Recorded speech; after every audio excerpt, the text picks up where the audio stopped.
हे 3 पुरुष असतात. 3 पुरुषांसोबत सुनसान रस्त्यावरून एक मुलगी कशी काय पाठवायची अशी त्याच्यामध्ये शंका निर्माण होते. कदाचित त्या मुलीवर काही अतिप्रसंग होऊ शकतो, काही अडचणी येऊ शकतात. म्हणून तो काय करायला लावतो या तिघांना? तो तिघांना हस्तमैथून करायला लावतो. 4 वेळा हस्तमैथून करायला लावतो. ते जेव्हा घायाळ होतात म्हणजे ते दाखवलं असं करतात ती सगळी लोक. त्याच्यानंतर तुम बेटा बाहर आ जाओ आणि मग गाडीत तुम अभी जाने के लिए सुरक्षित हो असं म्हणून त्या गाडीमध्ये तो त्या मुलीला पाठवून देतो. काय प्रयोजन होतं या चित्रपटामध्ये हा सीन लावायचं? रितेश देशमुखला एकदा विचारलं पाहिजे प्रेक्षकांनी की कशामुळे हा सीन त्या ठिकाणी दाखवला. आणि तिकडून सासू चिडून बोलल्यानंतर हा इकडून ह्याला ओढतो आणि असा जोरात, आणि नंतर फोन ठेवल्यानंतर म्हणतो आपको हार्निया हो गया है. म्हणजे तू काय चेक करत होतास? काय दाखवायचं होतं चित्रपटामधून? एका हातामध्ये तुम्ही त्या ह्याचं माणसाचं लिंग पकडता आणि तिकडे छत्रपती शिवाजी महाराजांची तलवार पकडता का चित्रपटामध्ये? कशासाठी हे सगळं केलं? काय नेमका उद्देश होता? ही संस्कृती महाराष्ट्राची आहे. तुम्ही चित्रपटामध्ये जर ती भूमिकाच होती तर उर्फी जावेदला घ्यायचं, सनी लिओनीला घ्यायचं, बिपाशा बासूला घ्यायचं, राखी सावंतला घ्यायचं. का नाही घेतलं तुम्हाला त्यांना तुम्ही? मी रितेश देशमुख आणि त्यांच्या चाहत्यांना जे माझ्या कालच्या पोस्टवर या ठिकाणी कॉमेंट करून त्यांचे ज्ञान पाजळत होते त्या सगळ्यांना आवाहन करेल, स्वतः रितेश देशमुखला आवाहन करेल. ग्रँड मस्ती, क्या कूल है हम, क्या सुपर कूल है हम, ह्यासारखे चित्रपट रितेश देशमुखांची आई, पत्नी बघेल, पत्नी कलाकारच आहे, पत्नी, भाऊ, बहीण, भाऊजाई आणि इतर घरातले सगळे नातेवाईक एका घरामध्ये टी व्ही समोर बसून तो चित्रपट त्यांनी पाहून दाखवावा. आणि मग नंतर एकदा ते चित्रपट पाहून एकदा छत्रपती शिवाजी महाराजांची भूमिका साकारणारा रितेश देशमुख तुम्ही एकदा बघावा. एकदा ग्रँड मस्तीमध्ये हस्तमैथून करणारा रितेश देशमुख आणि दुसरीकडे छत्रपती शिवाजी महाराजांची भूमिका साकारणारा रितेश देशमुख, दोन्ही डोळ्यातून 2 वेळा तुम्ही ते एकदा बघितलं पाहिजे. हे दाखवून तुम्हाला काय नेमकं मिळवायचं असतं? प्रेक्षक संख्या मिळवायची असते का त्यामधून मिळणारा पैसा मिळवायचा असतो? कशासाठी हे सीन घेतले? विवेक ओबेरॉयची अंडरवेअर असते, त्याच्यावर समोरून आता काय बोलू आणि कसं बोलू ह्या चित्रपटामध्ये बद्दल ते व्हिडिओसुद्धा तुम्हाला दाखवू शकत नाही. तोंडातून शब्द काढता येणार नाहीत की ते असं तिथं घडलेलं असतं. मात्र जाणीवपूर्वक मला या ठिकाणी काढावं लागतं, माफ करा. विवेक ओबेरॉयच्या अंडरवेअरवर समोरून उंदराचं चित्र असतं. अशाच पद्धतीने सोप्यावर एक मांजर बसलेली असते आणि तिकडून हालचाली होतात त्या उंदराच्या. अंडरवेअरच्या कुठल्या मोक्याच्या पॉईंटवर उंदराचं चिन्ह असतं आणि ती मांजर झाप मारून त्याला पकडते. अंडरवेअरच्या मधलं जे काही अवयव असतो माणसाचा त्याला ते पकडते, अर्थात लिंगाला पकडते आणि ते ओरडतो. हा सीन त्या चित्रपटामध्ये दाखवायचा नेमका काय उद्देश होता? काय कारण होतं? कोणाला आवडला असेल हा सीन? कशामुळे टाकला ह्या चित्रपटामध्ये? त्या चित्रपटामध्ये रितेश देशमुख अभिनय करतात आणि पुन्हा छत्रपती शिवाजी महाराजांची भूमिका साकारतात. कॉमेंटवर सोशल मीडियावर लोक लिहितात, माझ्या पोस्टच्या खाली कॉमेंट आहेत, एखादी गोष्ट जर तुम्हाला माहिती नसेल आणि ती जर चित्रपटामधून माहिती मिळत असेल तर काय चुकीचं आहे? आमच्यासाठी तो गौरवाचा, अभिमानाचा दिवस आहे. आमच्यासाठी तो चित्रपट जीव की प्राण आहे. छत्रपती शिवाजी महाराजांना 400 वर्ष झाली जाऊन तुम्ही जर 400 वर्षानंतरही छत्रपती शिवाजी महाराजांचा इतिहास वाचणार नसाल आणि एखादा चित्रपट येण्याची वाट बघणार असाल तर तुम्ही कसले शिवाजी महाराजांचे मावळे आहात? तुम्हाला काय अधिकार आहे छत्रपती शिवाजी महाराजांचे मावळे आणि आमचा राजा म्हणायची? म्हणून माझा रितेश देशमुखांच्या अभिनयाला विरोध आहे, बाकी काही नाही. छत्रपती शिवाजी महाराज आमचे बापजादे आहेत. नमस्कार प्रेक्षक हो, मराठी महाराष्ट्रामध्ये आपल्या सगळ्यांचं स्वागत आहे. मी संग्राम. रितेश देशमुखचा शिवाजी राजा हा चित्रपट 1 तारखेला प्रदर्शित झाला. जवळजवळ 2000हून अधिक सिनेमागृहामध्ये हा चित्रपट प्रदर्शित झाला आणि बातम्यांमधून ऐकलं असता हा चित्रपट फार हिट झाला आहे असं सांगितलं जात आहे. आता छत्रपती शिवाजी महाराजांच्या नावावर किंवा छत्रपती शिवाजी महाराजांचा इतिहास सांगणारा चित्रपट म्हणल्यानंतर तो चित्रपट हिट होणार यामध्ये काहीही दुमत नाही किंवा मग शंका उपस्थित करण्याचं काहीच कारण नाही. कारण छत्रपती शिवाजी महाराज 400 वर्षापूर्वी जन्म घेऊन 400 वर्षानंतरसुद्धा त्याच तेजानं संपूर्ण जगभरामध्ये अस्तित्वात आहेत. त्यांचा इतिहास अस्तित्वात आहे. मात्र अलीकडच्या काळामध्ये खरं तर छत्रपती शिवाजी महाराजांना जाऊन 400 वर्ष पूर्ण झाली. काही लोकांना छत्रपती शिवाजी महाराजांचा इतिहासच अजून माहिती नाही आणि ते आज खुश होत आहेत. छत्रपती शिवाजी महाराजांचा इतिहास एखाद्या चित्रपटामधून रेखाटला जातो आहे आणि तो आम्हाला माहिती पडला. मी वैयक्तिक असं म्हणेल, बाकी कुणाचं काय मत असेल मला माहिती नाही. छत्रपती शिवाजी महाराज म्हणजे आमच्याकडं सगळ्या सोयीसुविधा, शिक्षणाच्या सोयीसुविधा असताना चित्रपटांमधून शिवाजी महाराज लोकांना कळावेत. जर असं जर होणार असेल आणि तुम्ही वाचणार नसाल, तर चित्रपटाची वाट बघत बसणार असाल 400 वर्ष, तर छत्रपती शिवाजी महाराज हे तुम्हाला कधीच कळणार नाहीत. कारण चित्रपटामध्ये सगळ्याच गोष्टी ह्या ओरिजिनल दाखवल्या जातात असं नाही. कदाचित या छत्रपती शिवाजी महाराजांच्या चित्रपटामध्ये राजा शिवाजी याच्यामध्ये कदाचित खऱ्या गोष्टी दाखवल्या असू शकतात. मी तो चित्रपट पाहिलेला नाही, जाऊन पाहील आणि पुढे नंतर बोलेल. इतिहास चित्रपटामधून दाखवला जावा, खरा दाखवला जावा या मताचा आणि या भूमिकाचा मी आहे. मात्र त्या चित्रपटामध्ये कोण भूमिका साकारत आहे, कुठली भूमिका साकारत आहे यावर बऱ्याचशा गोष्टी निर्भर असतात. मी काल सोशल मीडियावर माझ्या फेसबुक हँडलवर एक पोस्ट केलेली होती की ग्रेट ग्रँड मस्ती सुपर कूल अशा प्रकारचे अति अश्लील चित्रपट बनवणारा रितेश देशमुख छत्रपती शिवाजी महाराजांची भूमिका त्या ठिकाणी साकारतोय, ही निषेधार्हच आहे किंवा हाही छत्रपती शिवाजी महाराजांचा अपमानच आहे. छत्रपती शिवाजी महाराजांच्या सुरुवातीच्या काळापासून छत्रपती शिवाजी महाराजांचा अवमान केला जातोय. अगदी राजकारणातले किंवा मग इतर समाजकारणातली लोक जाणीवपूर्वक छत्रपती शिवाजी महाराजांचा अपमान करतायत. हे आम्हाला प्रकर्षानं अनेक वेळा जाणवलेलं आहे. आम्हाला नेहमी त्याच्यावर आवाज उठवावा लागतो. आता ती कोण लोक आहेत हे संपूर्ण महाराष्ट्रासह देशभराला आणि जगाला माहीत आहे की पूर्वीपासून छत्रपती शिवाजी महाराजांना विरोध कोणी केला, नेमकं काय झालं, या सगळ्या गोष्टी इतिहासामध्ये नमूद आहेत. अलीकडच्या काळामधला शिवाजी कोण होता हे गोविंद पानसरेंचं पुस्तक, या पुस्तकावरून जो कोणी आमदार आहे संजय गायकवाड, त्याचाही जे काही वक्तव्य होतं किंवा मग जी काही फोन करून धमकी देण्याची पद्धत होती, यामुळे संपूर्ण महाराष्ट्र ढवळून निघाला. हाही त्यामधलाच एक भाग होता. छत्रपती शिवाजी महाराजांचा अपमान किंवा मग इतिहास पुढे रेटून नेण्यासाठी, चुकीचा इतिहास पुढे रेटून नेण्यासाठी या सगळ्या गोष्टी कृत्य केल्या जात आहेत का, अज्ञानपणाची ही सगळी लक्षणं आहेत का, यामधून निदर्शनास येतं. फार जास्त वेळ घेणार नाही.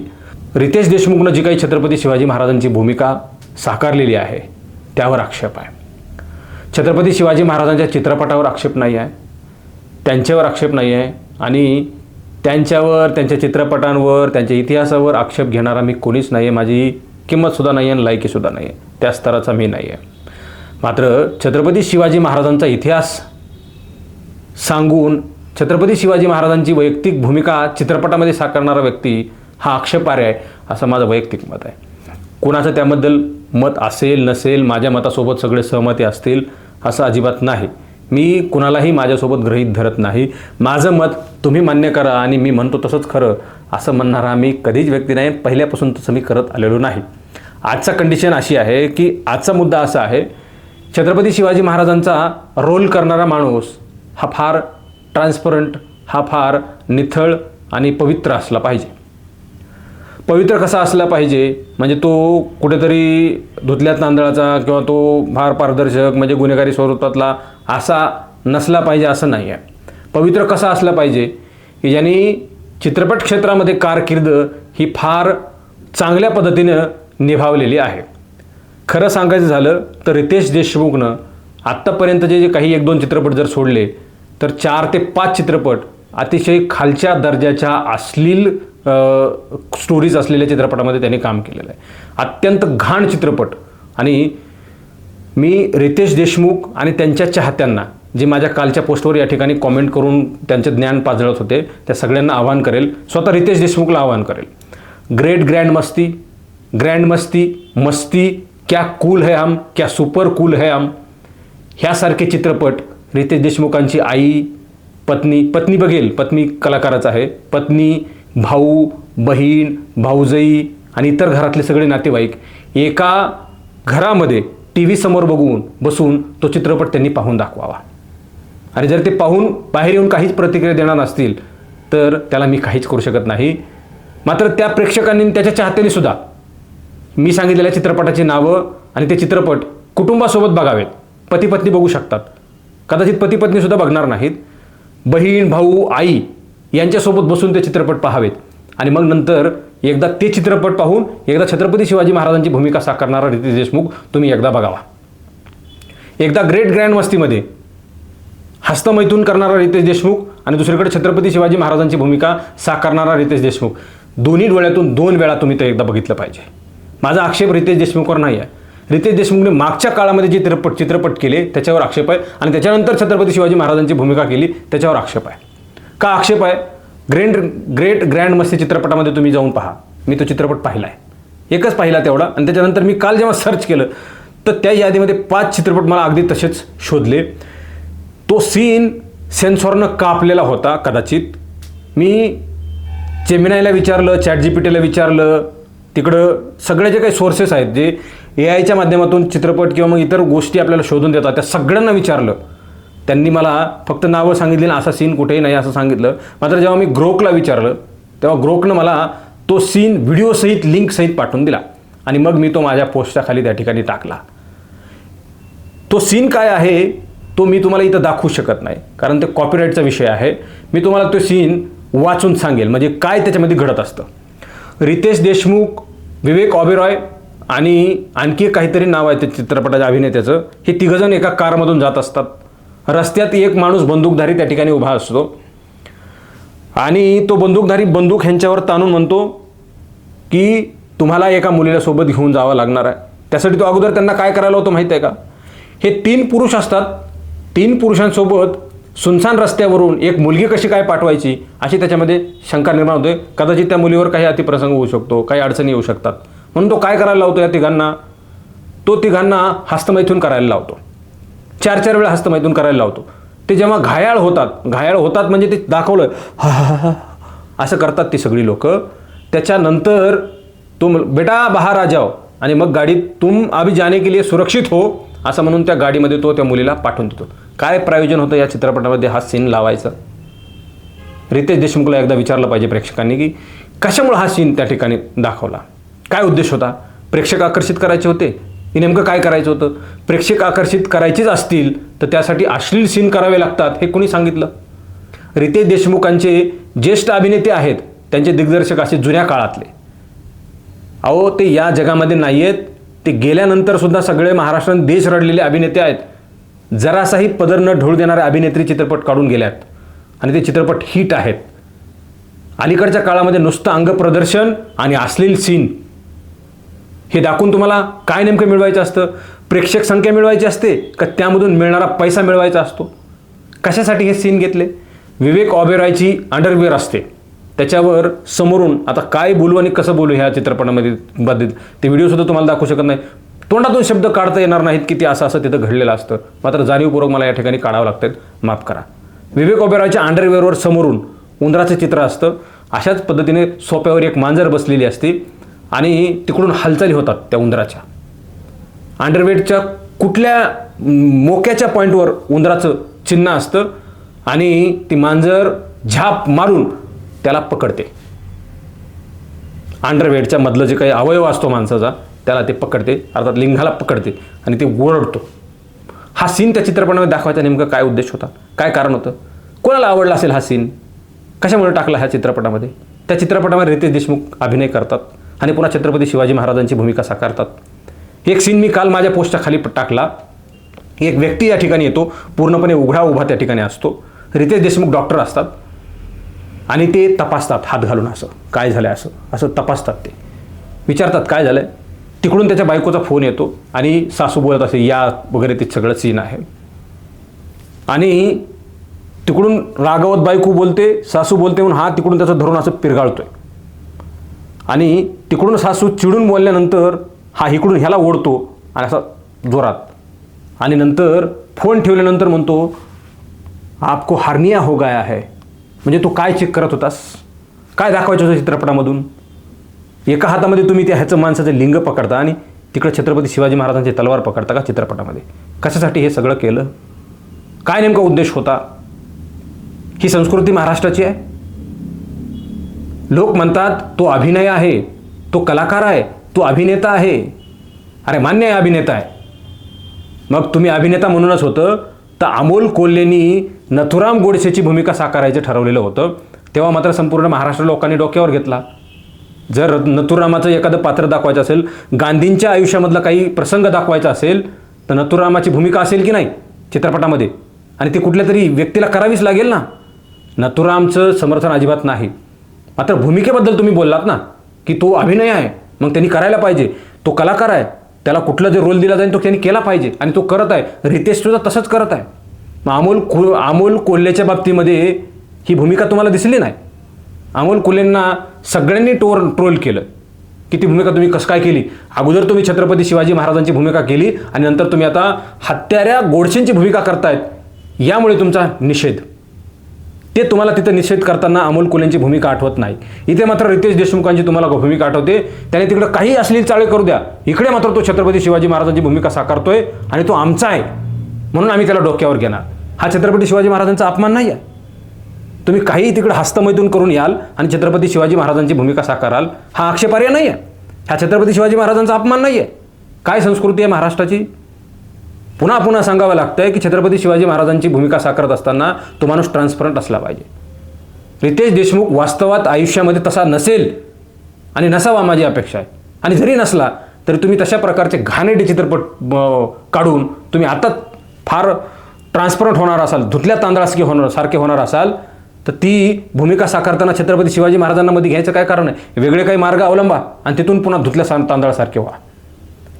काही लोक कॉमेंट करतायत काय चित्रपट बनवला.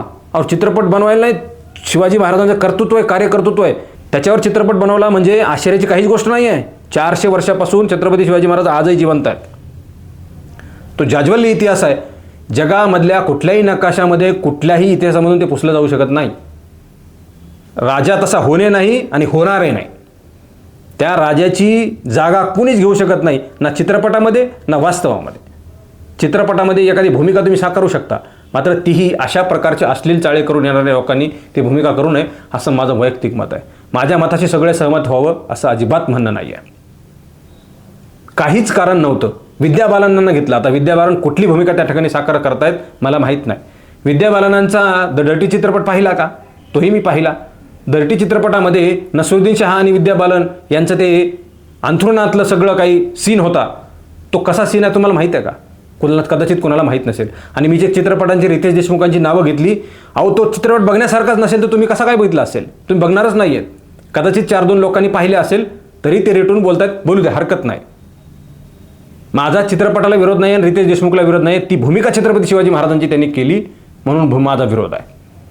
तुम्ही चित्रपटामध्ये जर ती भूमिकाच होती तर उर्फी जावेदला घ्यायचं, सनी लिओनीला घ्यायचं, बिपाशा बासूला घ्यायचं, राखी सावंतला घ्यायचं. का नाही घेतलं तुम्हाला त्यांना. तुम्ही काय कारण असेल त्यांना चित्रपटामध्ये न घ्यायचं. काहीतरी वेगळे पण वाटलं असेल ना तुम्हाला, काहीतरी चुकीचं वाटत असेल. त्या काहीतरी चुकीचं करतायत, ते संस्कृतीला धरून नाही आहे असं तुम्हाला वाटत असेल ना. दिग्दर्शन आता खरं तर रितेश देशमुख त्याचं दिग्दर्शन करतात, ते स्वतःच सगळं करतायत. त्यामुळे त्यांनी कोणाला घ्यायचं कोणाला नाही घ्यायचं हा त्यांचा वैयक्तिक विषय आहे. का नाही घेतलं रितेश देशमुखांनी दोघींना तिघींना, त्या 2-3 जणींना. विद्या बालनांना खोदून आणलं. फार पूर्वीपासून चित्रपटातच नव्हत्या, खोदून आणलं. नवीन कोणीतरी सापडलं असतं. का नाही घेतलं. राखी सावंत, उर्फी जावेद, बिपाशा बासू या सगळ्या मलिन झालेल्या आहेत ना. त्यांचं कार्यकर्तृत्व काय आहे, कशा पद्धतीनं आहे, ह्या सगळ्या गोष्टी तुम्हाला सगळ्यांना माहीत आहेत. आणि मग ह्या सगळ्या गोष्टी माहीत असल्यामुळं तुम्ही त्यांना चित्रपटामध्ये घेतलं नाही आहे का. त्याचं हेच कारण असू शकतं की त्यांची प्रतिमा मलिन झालेली आहे आणि रितेश देशमुखांची धुतलेली आहे. कोणी सांगितलं तुम्हाला धुतलेली आहे. तुम्ही छत्रपती शिवाजी महाराजांचा चित्रपट बनवून तुम्ही तुमची प्रतिमा स्वच्छ करू शकत नाहीत. पुन्हा एकदा चॅलेंज आहे रितेश देशमुखांच्या चाहत्यांना आणि स्वतः रितेश देशमुखला. ग्रेट ग्रँड मस्ती त्या तुम्ही अश्लील केलेले चित्रपट एकदा फॅमिलीसोबत बसून पहा. आई, वडील, बहीण, भाऊ, वडील तर नाहीत माफ करा, आई, बहीण, भाऊजाई, तुमचे जवळचे नातेवाईक, फार जवळची लोक असतात घरातले, कुटुंबातले, ज्यांच्यासोबत आपण चुकीचे शब्द वापरत नाहीत, शिवीगाळसुद्धा करत नाहीत, अशा लोकांसोबत बसून तो चित्रपट पूर्ण पहा आणि मग एकमेकांच्या डोळ्यात डोळ्यात घालून दाखवा रितेश देशमुख आणि तुमच्या आई बहिणींमध्ये. मी तुम्हाला चॅलेंज देईल. का असे चित्रपट बनवायचे आणि बनवले ते बनवले आणि पुन्हा छत्रपती शिवाजी महाराजांची भूमिका साकारता काय. कॉमेंटवर सोशल मीडियावर लोक लिहितात, माझ्या पोस्टच्या खाली कॉमेंट आहेत. एखादी गोष्ट जर तुम्हाला माहिती नसेल आणि ती जर चित्रपटामधून माहिती मिळत असेल तर काय चुकीचं आहे. आमच्यासाठी तो गौरवाचा अभिमानाचा दिवस आहे. आमच्यासाठी तो चित्रपट जीव की प्राण आहे. छत्रपती शिवाजी महाराजांना 400 वर्ष झाली जाऊन तुम्ही जर 400 वर्षानंतरही छत्रपती शिवाजी महाराजांचा इतिहास वाचणार नसाल आणि एखादा चित्रपट येण्याची वाट बघणार असाल तर तुम्ही कसले शिवाजी महाराजांचे मावळे आहात? तुम्हाला काय अधिकार आहे छत्रपती शिवाजी महाराजांचे मावळे आणि आमचा राजा म्हणायची? काही लोक कॉमेंट करतात आमच्या जातीचा माणूस आहे आणि म्हणून आम्ही त्याला डोक्यावर घेतलं पाहिजे. अवश्य डोक्यावर घ्या. काही महिलासुद्धा माझ हा शब्द वापरतायत. माझ्यासारख्या पुरुषाला सुद्धा आम्ही कधी माझ हा शब्द वापरलेला नाही आहे. कॉमेंट केली तिथे एक जणानं, काय म्हणाले ते, आम्हाला आमच्या जातीचा अभिमान आहे आणि माझ नाही आहे. एखाद्या महिलेने असे शब्द वापरावेत. माझ कशाला म्हणतात एकदा गुगलवर सर्च करा किंवा वयोवृद्ध माणसाला विचारा माझ या शब्दाचा अर्थ काय आहे. मी आत्ता हा शब्द वापरला आहे, कधीच वापरलेला नाही आहे, माफ करा. या सगळ्या गोष्टी आहेत बोलण्यासारखं. तासनतास बोललं जाऊ शकतं. काय काय घडलं हे बोललं जाऊ शकतं. म्हणून माझा रितेश देशमुखांच्या अभिनयाला विरोध आहे, बाकी काही नाही. छत्रपती शिवाजी महाराज आमचे बापजादे आहेत आणि ते आज नाही, आम्ही त्यांना वाचून बसलोय. आम्ही छत्रपती शिवाजी महाराज समजून घ्यायला कुठल्याही रितेश देशमुखसारख्या चित्रपटाची वाट पाहत नाहीत. आम्ही छत्रपती शिवाजी महाराजांना वास्तवात असणारा इतिहास वाचतोय. काही लोक कॉमेंट करतायत अशी इतिहासाची माहिती आम्हाला नव्हतीच, असा जर चित्रपट होता, असा छत्रपती शिवाजी महाराजांचा काळ आहे हे आम्हाला माहिती नव्हतं. 400 वर्ष झाली शिवाजी महाराज जाऊन आणि तुम्ही आजपर्यंत चित्रपटांची वाट पाहताय आणि स्वतःला शिवाजी महाराजांचे मावळे समजताय. कीव येते आणि तुमच्यावर हसायला येतं. त्यामुळे मी माझ्या भूमिकेवर ठाम आहे. रितेश देशमुखची भूमिका ही अत्यंत चुकीची आहे. त्याने कुणालाही दुसऱ्याला उभा करायला हवं होतं, मात्र तशा प्रकारचे घाणेरडे चित्रपट करून छत्रपती शिवाजी महाराजांची प्रतिमा मलिन करण्याचं काम केलं आहे. छत्रपती शिवाजी महाराजांचा हा एक प्रकारे अपमानच आहे असं मी या ठिकाणी ठामपणे सांगतोय. मित्रांनो, या व्हिडिओमध्ये इथंच थांबणार आहे. तुमचं मत काय आहे तुमच्या कॉमेंट बॉक्समध्ये तुमचं मत नोंदवा. माझ्यावर ज्यांचा कोणाचा आकस आहे त्यांच्या कॉमेंट मी समजू शकतो. वैचारिक लोकांनी काही 2-4 लोकांनी तिथं कॉमेंट केले आहेत, त्यांचंसुद्धा हसायला आलं मला. फार वैचारिकपणा म्हणून मिरवतात समाजामध्ये आणि तेही वा वा काय असं म्हणतात. मला त्यांच्यावर हसायला आलेलं आहे. आणि उघडे पडले लोक, वैचारिक दिवाळखोरी असलेले. हरकत नाही, काय तुमच्या शब्दामध्ये तुम्हाला लिहायचं आहे ते लिहा. काय शिवीगाळ करायचे स्पष्ट करा. मी अजिबात थांबत नसतो. मी माझ्या भूमिकेवर ठाम आहे आणि ती भूमिका कायम असणार आहे याबद्दल माझा तीळ मात्र शंका नसणारा हा विषय आणि एकही नगभर मी मागे सरकणार नाही. व्हिडिओ लांबत चाललाय पण शेवटी जाता जाता एक मुद्दा सांगतो. महाराष्ट्राला अलीकडच्या काळामध्ये चुकीला चूक म्हणायची सवय राहिलेली नाही. आपलाय का हां काही करू दे त्यांनी, काय हरकत नाही, चला त्याच्या माठीमागं, अशा प्रकारची घाणेरडी सवय महाराष्ट्रातील लोकांना लागलेली आहे. त्यामुळे तुमच्याकडून वेगळ्या अपेक्षा नाही आहेत. काय कॉमेंट करायचे आहेत करून टाका, काहीच हरकत नाही. खूप खूप धन्यवाद.